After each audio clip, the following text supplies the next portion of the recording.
This is Futures in Focus, Taylor. Let's go to Chicago. Let's bring in Dan Deming of KKM Financial, joining us from the CME. Dan, over the last half hour, we've learned that OPEC is going to continue its cuts for another 9 months. But the price action on oil's been kind of all over the place. Bit of a dip Friday and then a bounce back today. What do you make of what the price action is telling us right now?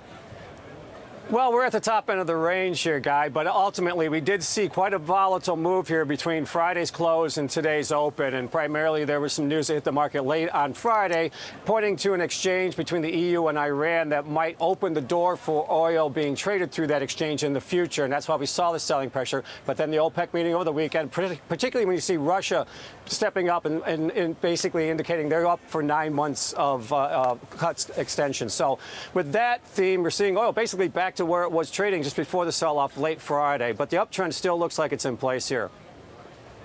Dan, some markets are signaling that we are going to be seeing more kind of economic pain ahead. That's the bond market. Equity markets look like it is on the front foot. As you say, we're trading at the top end of the range in crude. What is crude signaling about the outlook for the global economy right now?